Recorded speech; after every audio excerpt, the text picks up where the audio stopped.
আবারও স্বাগত জানাই তোমাদের সবাইকে বন্ধুরা। আর দেখতেই পাচ্ছ কলকাতা ব্লগ চলছে, আর এই এপিসোডে তোমরা দেখতে পারবে যেখানে আমরা গিয়েছিলাম মানে বেলুর মঠ। তো এটা সবটা দক্ষিণেশ্বর এরিয়া, যেখান থেকে আমরা বেলুর মঠের উদ্দেশ্যে যাত্রা শুরু করব। এটা গঙ্গাঘাট, এবং গঙ্গাঘাটের উপরে আমরা বাই রোডে গিয়েছিলাম। এখান থেকে আমাদের এখন প্ল্যান, তো এখানে শর্টকাট একটা রাস্তা রয়েছে, সেই শর্টকাট দিয়ে এখন সোজা চলে যাব। কলকাতা গিয়ে বেলুর মঠ যায়নি এরকম মানুষ খুব কমই আছে, তো সেক্ষেত্রে মা বাবাকে নিয়ে আমি আবার প্রথমবারের মতো ওদেরকে নিয়ে চলে গেলাম বেলুর মঠ, যেখানে রয়েছে রামকৃষ্ণ মঠ আর হোলি মাদ্রাস। এখানে ডিভাইন অনেক কিছু রয়েছে প্রবেশ পথের মধ্যে। মেইন গেট থেকে শুরু করে দেখা যাচ্ছে চত্বরে কিন্তু প্রচণ্ড মানুষ রয়েছে, আর এখানে এক এক করে কিন্তু অনেকগুলোই গন্তব্যস্থান রয়েছে যেখানে কিন্তু দর্শন করা যায় সব কিছু। তো সেখানে জুতো রাখার, মানি ব্যাগ, পার্স রাখার আলাদা করে সব ব্যবস্থাপনা করা রয়েছে সম্পূর্ণ মন্দির চত্বরে।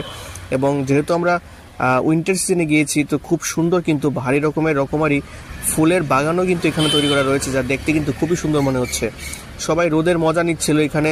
আমরা গিয়েছি সম্ভবত দুপুরের পর, মানে বিকেলের সময় ছিল তখন, আর বিকেলের সময়টা কিন্তু ঘোরার জন্য খুবই ভালো একটা সময়। তো সেখানে কিন্তু প্রচুর মানুষজন লক্ষ্য করা যাচ্ছে।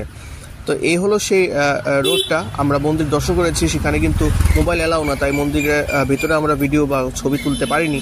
তো ফাইনালি মন্দির থেকে বের হয়ে আমরা চলে আসলাম সোজা ফেরিঘাট, যেটা বেলুর মঠ ফেরিঘাট। এখান থেকে আমরা দক্ষিণেশ্বর উদ্দেশ্যে যাব। দক্ষিণেশ্বর থেকে তারপর আমরা আমাদের পরবর্তী গন্তব্যস্থানে যাব। তো সেখানে কিন্তু গঙ্গার যে ফেরি রয়েছে, যে ফেরিতে আমরা উঠে গিয়েছি, এবং এই যে জায়গাটা গঙ্গার উপর এপার উপাস দেখা যাচ্ছে না, এত বড় গঙ্গার যে তটরেখা রয়েছে, সেখানে কিন্তু রবীন্দ্র সেতু রয়েছে, সেটার নিচ দিয়ে কিন্তু আমরা যাব।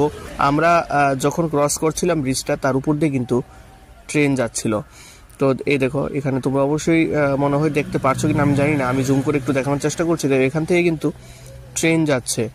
তো সত্যি জায়গাটা কিন্তু, বা যখন অনুভব করছিলাম ব্যাপারটা, খুবই ভালো লাগছিল, আর দেখে কিন্তু একটু ইউনিক লাগছিল যে আমরা যাচ্ছি নিচে দিয়ে এবং আমাদের উপর দিয়ে যাচ্ছে ট্রেন, তাও ব্রিজের উপর দিয়ে। তো দক্ষিণেশ্বর ফেরিঘাটে আমরা পৌঁছে গেলাম, এবং সেখান থেকে কিন্তু দক্ষিণেশ্বর মন্দিরটা পুরোপুরি দেখা যায়। দেখো, আমি একটু দেখানোর চেষ্টা করছি। এরকম এখান থেকে বেরিয়ে আর সোজা আমরা চলে গেলাম আমাদের রুমে, যেখানে আমরা স্টে করছিলাম।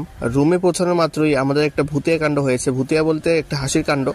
আমরা যে রুমে রয়েছি, রাতবেলা লাইট অফ করলে এটা একটা পাওয়ার দেয়, তো সেটা একটা হাসির ঘটনা।